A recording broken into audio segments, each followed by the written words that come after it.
Hello everybody and welcome back. Finally, I'm back after about a 3 months hiatus, but we're finally here and we will be consistently uploading multiple videos a week, breaking on the MMA news, prediction videos, best bets, all that.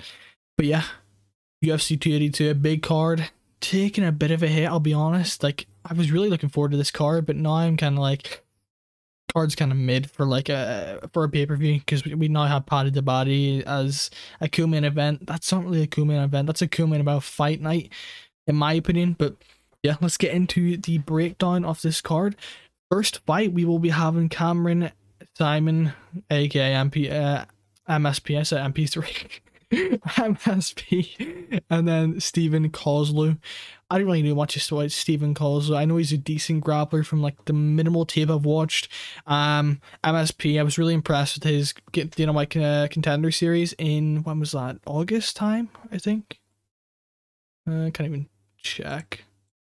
Let's see, August time I think it was, around then. Yeah, right, somewhere like that. Yeah, I think it was August. But yeah, really impressive. He took the first round. He was kind of getting pieced up, but the guy was he was fighting.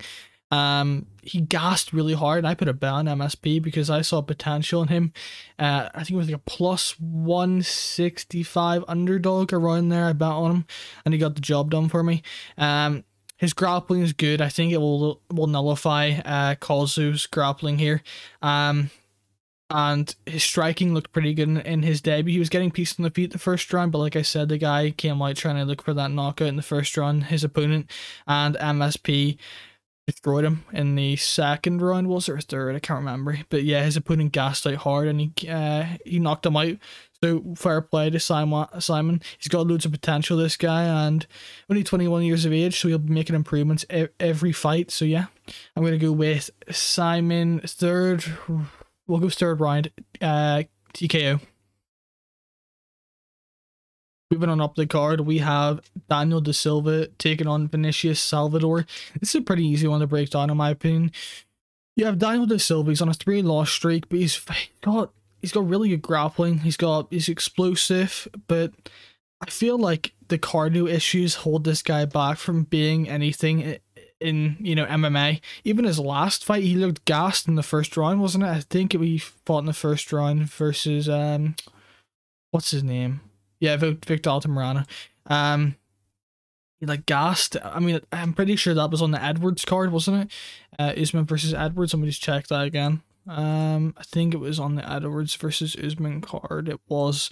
Yeah, he seemed to gas pretty hard very early on, so that's kind of just shows you how bad his cardio is. And Vinicius Salvador, I bet on him. TKO KO versus, I forgot the guy's name, but the guy he was fighting was taking shots like it was nothing. He was eating that shit like a Terminator, bro. He was just walking through that.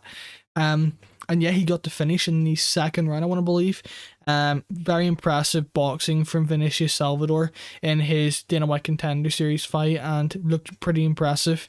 Yeah, I think that Salvador should win this, but I'll be honest, I think his grappling could be suspect in this fight, but I think it will be enough.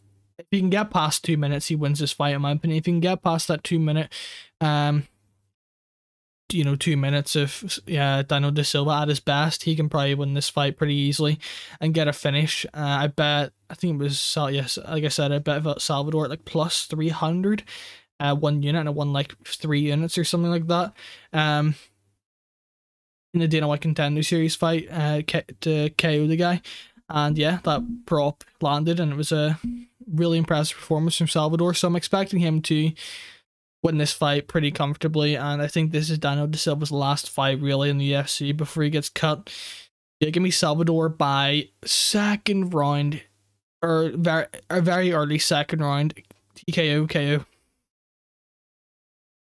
Moving on up the card, we have Eric Silva taking on TJ Brown. I'm just going to be honest, I despised TJ Brown after that last loss. What was he doing? He looked terrible. He looked dog shit in his last fight. Yeah, the guy he fought, I can't say his name. He's the Chinese guy that just beat the Cameron Derek Minner. So I just lost the fight. Where is he? TJ Brown. Nuremberg, that's how you say it. Yeah, he did not look good in that fight. Nuremberg's a killer, but he just didn't impress me, and I'll be honest, minus 110, I'm looking at Eric Silva, and I'm like, I might have to take the shot, man, because I just do not think TJ Brown's that good. He's got decent wrestling, decent hands, decent BJJ, but I feel like Eric Silva's BJJ is going to win him the fight here. I think he will be, if he gets taken down, he can sweep from the bottom, get back up on the feet, and maybe even try and get on top of TJ Brown. If he gets on top, I feel like this fight can be over. Eric Silva's BJJ is very good. In this last fight he fought, I just realized you can just check it from here, Anvar, the glory kickboxer guy, who I bet on.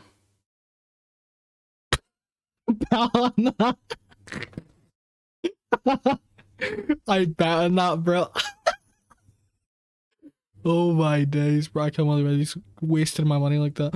Well, it's the worst bet. If anyone's watched that fight, the guy had zero grappling ability. He literally got like taken down so easily and demolished inside like a minute by ground and pound. I want to say ground and pound. It was ground and pound, right? Yeah, it was. But yeah, I'm expecting Eric Silva. He's got decent kicks. He's got decent hands. His kicks are probably better than his hands, in all honesty, but I feel like his BJJ is going to win him the fight here. Give me Eric Silva by first round guillotine. Guillotine first round for Eric Silva here.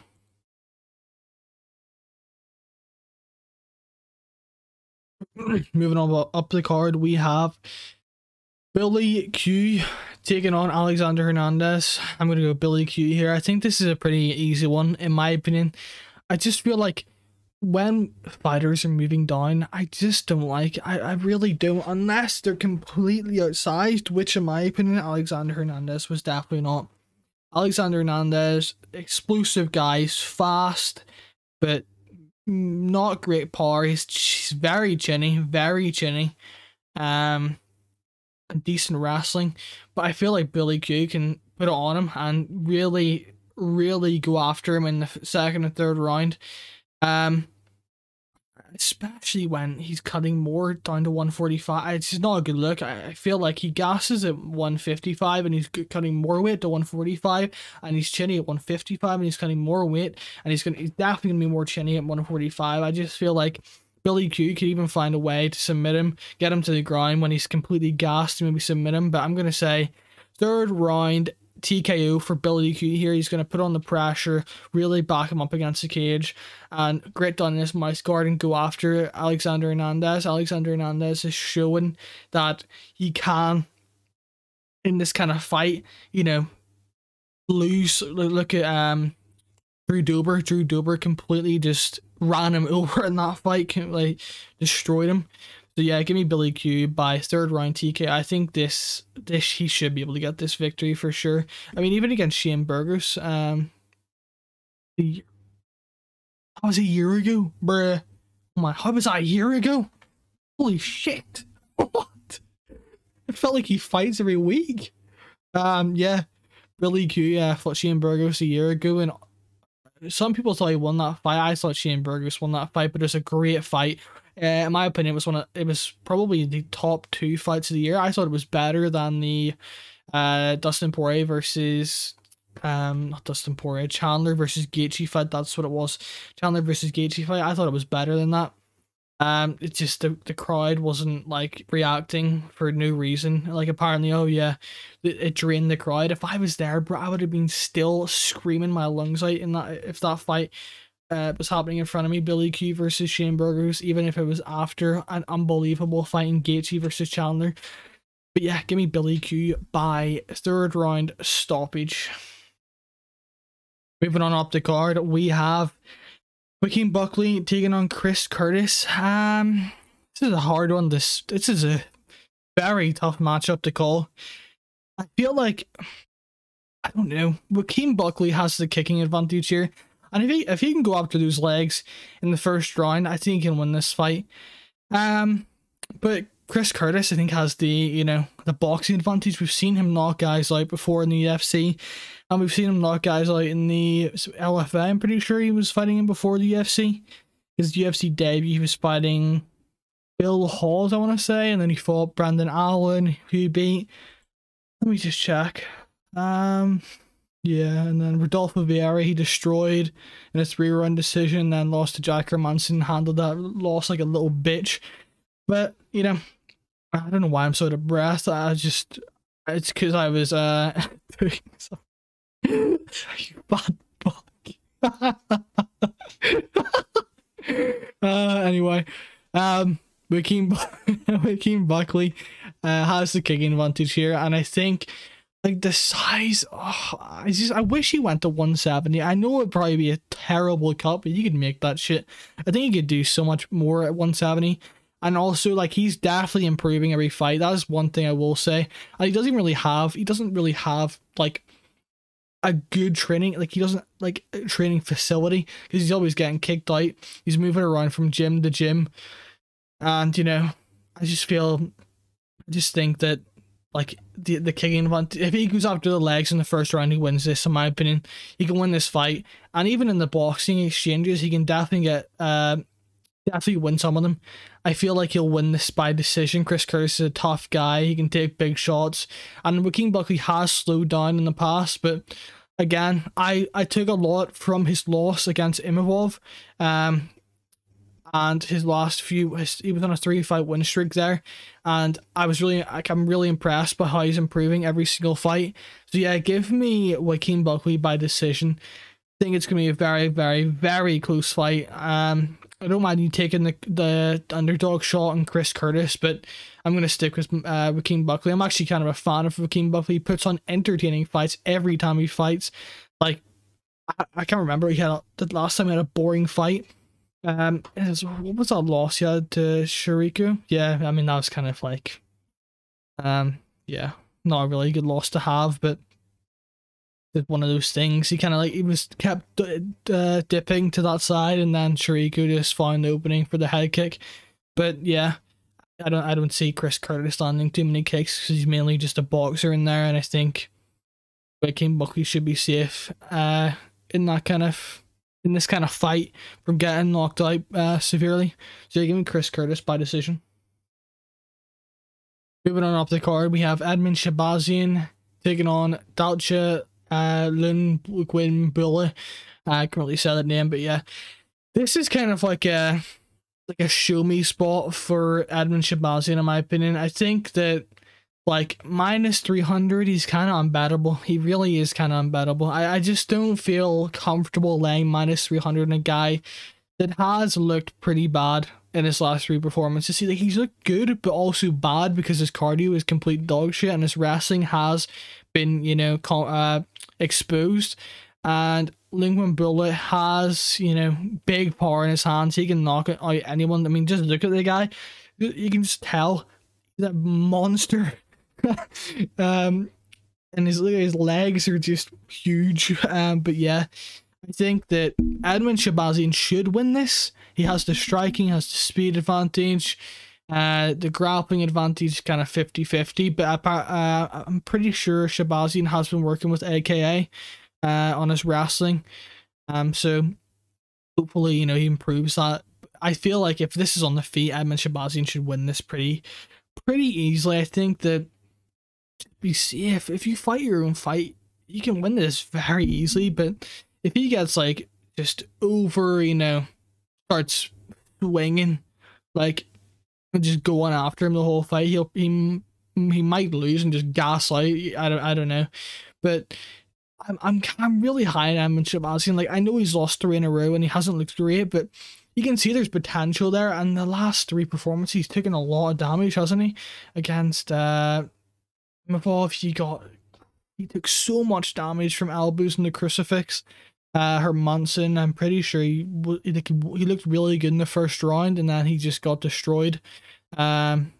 He gassed. And then Derek Brunson, he took so much damage. That was 2.5 years ago, jeez. But yeah, I think that this is a show me spot for Edmund Shabazian, and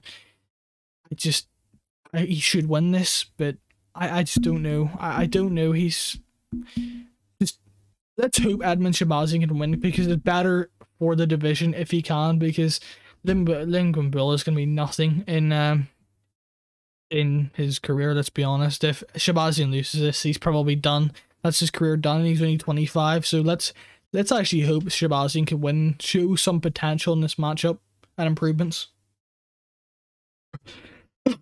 Moving on up the card, we have Jay Perrin taking on Rusas Jr. Excuse me, sorry. Clear my throat. Rusas Jr. I can't believe this guy is younger than me. What am I doing with my life? Holy shit. Oh my god, bro. Bro, this guy's younger than me. I'm 9. I don't even know what to say, bro. He's younger than me, and he's in the UFC, dude. Fuck yeah, that's crazy. Anyway, who cares? Riley versus Jr. I don't know. Striking, I feel like his striking is not dog shit, but he needs to believe in his striking, if that makes sense. If he believes in his striking, he could win on the feet. He could. I just don't know if he does. I don't know. He's only 18. He's only 18 years old. I would shit myself if I was fighting in front of, like, what, 15,000 people. Holy shit, respect to the kid, bro. I actually respect to the guy, like, honestly, 18 years of age, and he's fighting in the, that is so impressive, man. Like, I gotta respect the guy. His grappling is fantastic. His grappling is high level for sure. Jay Perrin, I think, might have the striking advantage, but the boxing, he's got decent boxing. He's a decent wrestler. He looked good in his last performance against the Chinese guy. I forgot his name. Orishi Lang. That's who I bet on. I bet Orishi Lang. And yeah, he almost got him out of there, didn't he, in the first round? He clipped him really badly, and then Orishi Lang won the next 2 rounds. So yeah, striking is not bad. Like, Jay Perrin's striking is not dog shit. Raul Rusas is not bad either, but I just feel like he doesn't believe in his striking, and that can be, it's not a good thing. It's not a good thing, because you won't be confident in your striking. You'll start shooting bad takedowns and all that kind of thing. I'm gonna go with Rusas Jr. I'm gonna go with Rusas Jr. by rear naked choke. I think he gets the back eventually and submits Jay Perrin in this matchup. Jay Perrin's not a bad grappler at all, definitely not a bad grappler, but I think Raul Rusas Jr. is just the next level. He's just a level above Jay Perrin in the BJJ. In BJJ, I think that will be a problem for him in this matchup for sure. I could see, you know, Jay Perrin landed some nice strikes, Rusas getting clipped a few times, but then he just, Jay Perrin makes a bad mistake, and Rusas Jr. makes his way around the back and gets his back and starts making his way, getting closer and closer to a rear naked choke. I think that is the likely outcome, in my opinion, how I see this fight going, but I wouldn't be surprised if Jay Perrin just pieces him up for 3 rounds and Rusas Jr. comes out as, like, you know, wow, his chin is amazing, he's a warrior, he's only 18 years of age. Wait, not, like, dude, he's 18, yeah, and he's fighting the best fighters, and I mean, obviously not Jay Perrin, he's not the best fighter in the world, but, you know, he's fighting high level, like, fighters at this age. Like, is that gonna be, like, bad for him when he's older? I would say yes. I don't think guys like this, we'll see more 18, 19-year-olds in the UFC, but, like, I'm sure, because people are starting to, like, train MMA for I don't know, as a kid, as a 5-year-old, you know, all that kind of thing. They're even popular over in Ireland now, MMA gyms, which is crazy to think about. But yeah, like, I'm worried about his, like, the brain damage he's gonna, like, have over what he could be in the UFC for 20 years possibly, until he's fighting at, like, 38. I doubt that, like, but yeah, give me Rusas Jr. by submission rear naked choke. We'll go 2nd round. His cardio is decent. Moving on up the card, we have Chris Daukaus and Jairzinho Rozenstruik. The Daukaus L brothers, I could say I don't think he's going to win this matchup. I think Rozenstruik will land eventually, and he will land big, and he will put the policeman Daukaus L brothers out cold. I just don't think Chris Daukaus is very good. He's got decent hands, he's got decent like he's fast, he's powerful for the division. He's very fast for the division. But I see Rozenstruik's power just coming out here. Even Rozenstruik's, he's not like, he doesn't get hit like a lot. Like he won't get completely just KO'd. I mean, yeah, he got KO'd. His last fight against Alexander Volkov and absolutely flatlined versus what's his name, Ngannou. But Volkov is a different level of striking compared to Chris Daukaus. Volkov would destroy Chris Daukaus in my opinion. And I feel like the power is just going to be on Rozenstruik here, and I see him clipping Daukaus pretty early in the first round here. Or maybe even a second, depends. Maybe even the end, I don't know, but he's going to clip him. He will clip Chris Daukaus, and I'm pretty confident in my pick for this matchup. So yeah, give me Rozenstruik first round KO. Moving on up the card, we have Bryce Mitchell versus Ilia Topuria. This is an interesting matchup, very interesting matchup, very hard one to predict. Both guys 0 losses. Bryce Mitchell coming in at plus 120 and Ilia Topuria coming in at minus 140. Both guys super young, super talented fighters. I see this matchup playing out. I see it playing out in the feet. I think that Ilia Topuria has the grappling to stop Bryce Mitchell from taking him down. I could see him being the stronger man possibly in this matchup, but you know, Bryce Mitchell's got that farmer strength. But I feel like if it's playing out in the feet, I feel like Ilia Topuria will land big and he will land hard, and I feel like he will KO Bryce Mitchell in the second round or third. I do really think that the power difference will show in this matchup. I think it's a very tightly contested matchup until it happens, but when it happens, Ilia Topuria will flatline Bryce Mitchell in the second round. I think the Boost guy's grappling is phenomenal. Boost guy's really good in the ground. Bryce Mitchell, I'd say, has the BJJ advantage. Maybe the wrestling advantage, but I'd give the strength advantage to Ilia Topuria. And I just don't think he'll get taken down in this matchup. Yeah, give me Ilia Topuria on the feet for most of the fight. Maybe Bryce Mitchell shoots a takedown. But yeah, Ilia Topuria should, I think, in my opinion, should win this on the feet as the fight goes on. And I think the power advantage he has over Bryce Mitchell will show. Moving on up the card, we have Dricus Du Plessis taking on, is Duplessis or is Duplessis? I'm going to go with Duplessis so I don't look like an absolute clown. So yeah, this is a very, very big fight for Darren Till. If he loses this, his career's done. Only 29. Maybe he could be a Bisping. You know, Bisping, he was never really a great fighter, but he was always a good fighter. He always flirted around that top 6 area and always gave himself a chance to maybe fight for the belt one day. And when he did, you know, he took that chance and won it on 2 weeks' notice. Definitely, I would say, a slight fluke versus Rockhold. I mean, yeah, his coach saw the left hook and all, but yeah, but that's irrelevant. Darren Till coming out plus 160, Dricus Du Plessis coming out plus 190. I think the strength advantage and the maybe power advantage is on Du Plessis, but Darren Till, if this is motivated, I don't know if he's motivated. I'm looking at Darren Till, and he looks so chubby. He looks. Wait, let me go on my Twitter.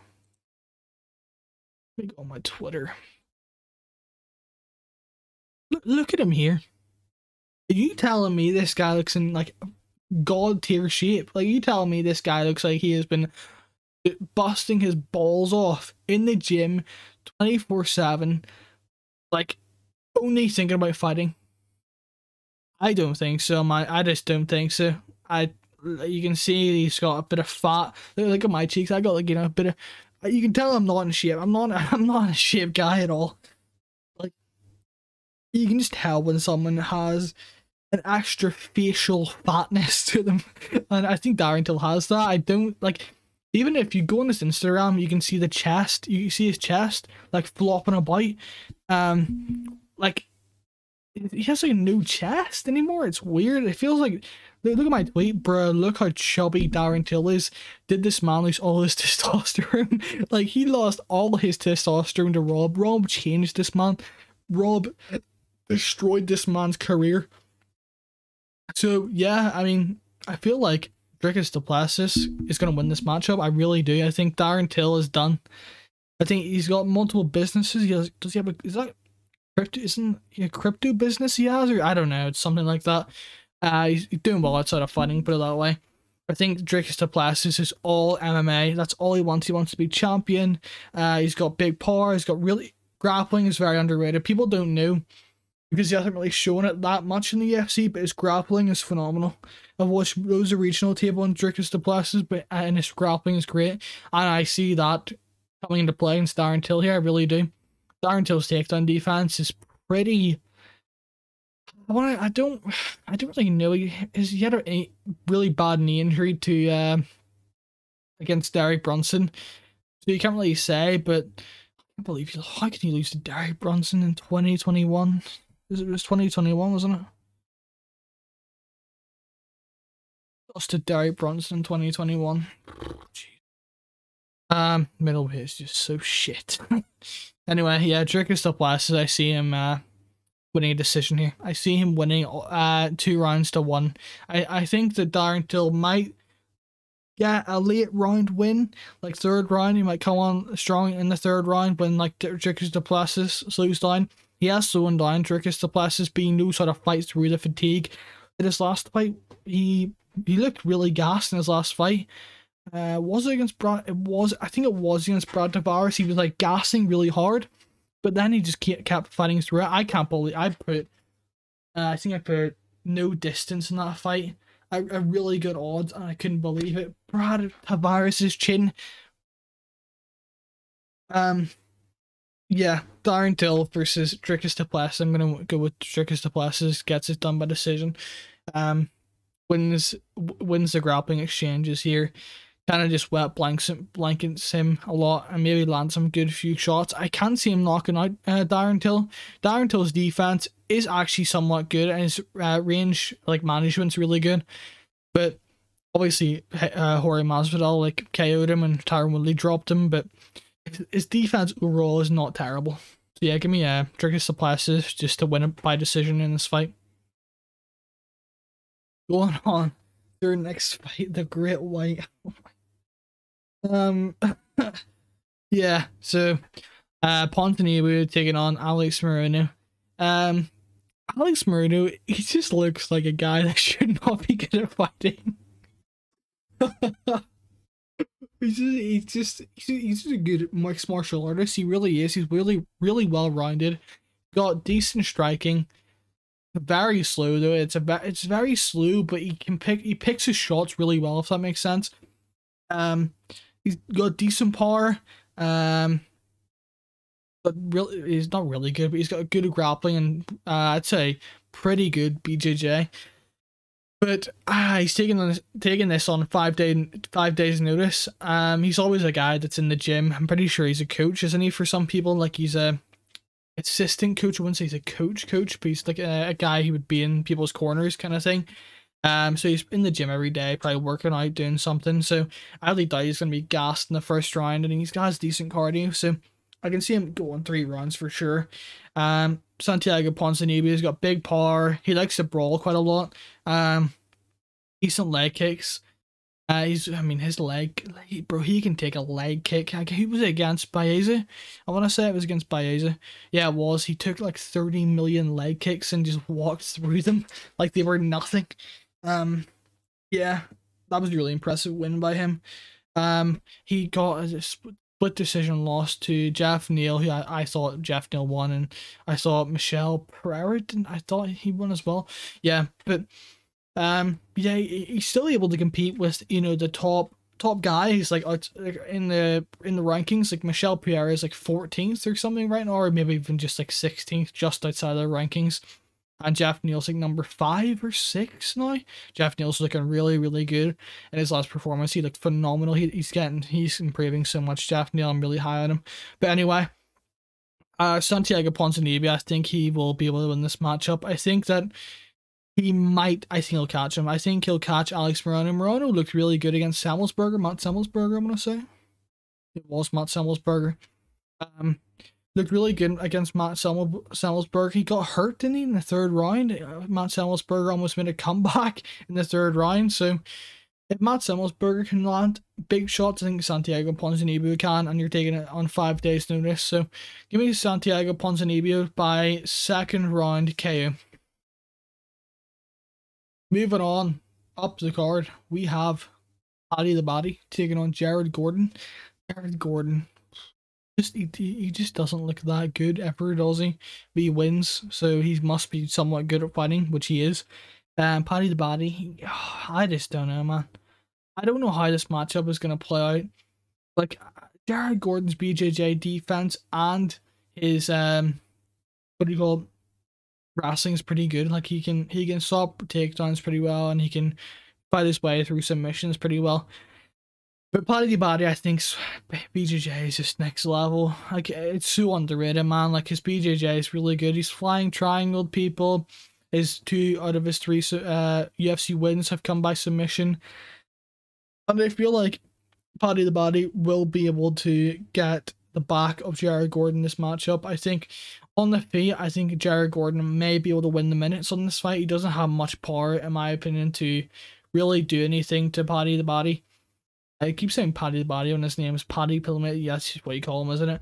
Paddy Pimblett, I don't really see him, like, if Paddy Pimblett was fighting, like, let's say Terrence McKinney, a guy with power, seeing Paddy the Baddy's defense is absolutely terrible. His chin's up in the air, hands are by his side. He's been clipped in his debut. He got clipped by Jordan Levitt by an overhand. Like, he looked terrible in the feet against Jordan Levitt. But I feel like these are the matchups Paddy the Baddy can win for sure. Once he gets into that top 15, I can see him maybe losing. Excuse me. I feel like the BJJ in this fight, the difference in BJJ, maybe even the difference in power, like Paddy the Baddy definitely has the power advantage. Jared Gordon doesn't hit hard, but Jared Gordon likes to go to the body, and like, he likes to mix the combinations up to the body, and then he goes up high with the left hook. So yeah, Jared Gordon, decent boxing, doesn't really throw that many kicks, might throw a leg kick once in a while, but I see Paddy Pimblett's awkwardness on the feet with a side kick, with a question mark kick he likes to throw. All those kind of kicks, those weird, those weird goofy kicks he likes to throw, could cause Jared Gordon problems. And he's in the co-main event. He's in a co-main event of a pay-per-view. How is he going to handle that?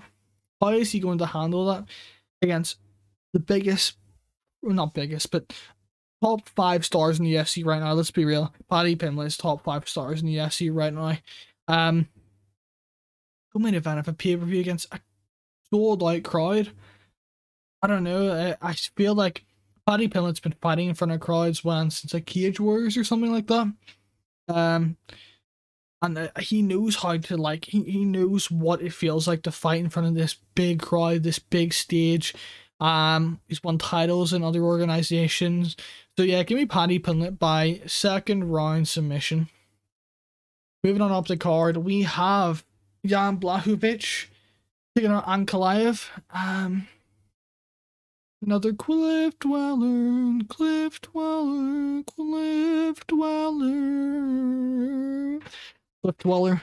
incoming. Sorry, I love people from Cliffs. They make the sport so entertaining. Like, they really do. Like, the personality they always show, the fighting style they always show. I love it. I love the fighting style Cliff Dwellers bring to the sport. Anyway, I'll stop my saltiness. Jan Blachowicz taking on Magomed Ankalaev. I see Ankalaev winning this fight. I feel like he has more options. I feel like his left hook will land. I feel like he's very good at countering. I just spot everywhere. That's lovely. Jan Blachowicz has got decent defense, but I feel like Magomed Ankalaev's gonna land that big left hook and he's gonna go out cold. And we'll have a clipped dweller champ for years and years. So, yay! Yay! No, another one. Another one.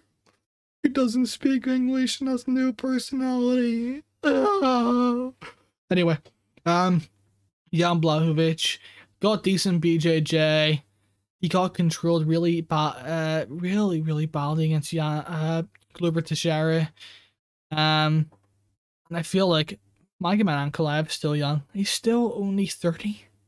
Only 30. He'll be improving until he's 37. That's when you can fight. You can fight until light heavyweight because it's not really that good until you're like 40. Look at the champ. He's 45 or like 50. He's old enough to be my dad. The champ is old enough to be my dad. No. Well, the former champ. Oh my god, thank god Yuri won. Anyway, Jan Blachowicz. I just don't see him winning this match. I'm trying to think of a way he could win. He can't outstrike him. He can't out-wrestle him. He can't out-kick him. He can't out-kickbox him. He can't out-box him. Defense is worse. BJJ might be better. I don't see a way he can win this matchup. Ankalaev has the kicking advantage. I mean, maybe the kicking is close. Actually, nah. We'll give the kicking pretty close. Jan Blachowicz really likes that left kick to the body. He really likes leg kicks. He doesn't really go that up high too much. He's got okay boxing, okay defense. He's good at parrying. But I see that left hook counter landing all day. That check right hook, is it? Check right hook, I'm pretty sure, because he's southpaw, isn't he? Where it doesn't even say. No, it doesn't say. But yeah, I see Ankalaev winning this matchup. I'm gonna go with third round. Now we'll go second. We'll go second round KO or TKO. Jan Blachowicz gets hurt badly. And I think this is it for Jan Blachowicz. If he loses this, I would retire, unless he's fighting for a paycheck against the best guys in the world, which isn't really a good option because he'll take more damage and he won't be as focused. So yeah, give me Jan Blachowicz to get KO'd. There you have it. These were my picks for UFC 282. Hope you guys enjoyed my return to YouTube finally. I think that the most safe bets, Simon is a safe bet in my opinion. I'm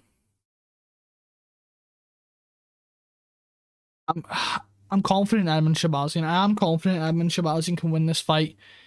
And probably Magomed. I'm probably gonna put a bet on Simon, Magomed, Ankalaev, and what was the last guy? Edmund. I might do that. I know I said it's a show me spot where obviously you don't really bet it. You just want them to show you what they've got. But he should win that fight. He should. I really think he can stop him in that matchup. Means fight doesn't go the distance. Not a bad bet at all for a parlay piece. You have fight not go to the distance for the De Silva fight. I don't think that ever goes the distance. I think this could go for like a 1.5 scenario. Body to body, I could see that. I mean, I don't think this could go to decision for sure. It could go to decision. I think that Darren Till over like 1.5 isn't a bad play. If you can get that at decent odds, I bet at minus 120 minimum. Like that's it. And then probably I'd say that's it really. I mean, obviously you can find better bets. I haven't really went through the bets so far this card. I'll probably post a video tomorrow, but all my bets will be on tomorrow. But those are the kind of like looks I'm going after right now. Yeah, I hope you guys enjoyed. I got a new mic, so hopefully my settings were not jacked up. Hopefully my mic was actually decent. Maybe it might have been too loud because it's in the red, so I'm sorry about that. But hopefully you guys will forgive me. I will turn it down for the next video. Don't worry. Hope you guys had a good. Hope you guys liked this video. Please like, share, comment. Helps me out massively. Yeah, follow me on YouTube. Follow me on Twitter as well. SickyDawes MMA. Where I post all my content, or post all my you know, stuff on there, like funny memes, just talking shit, all that kind of thing, like just shit like this. Yeah, I hope you guys enjoyed. I will see you on the next one. Peace.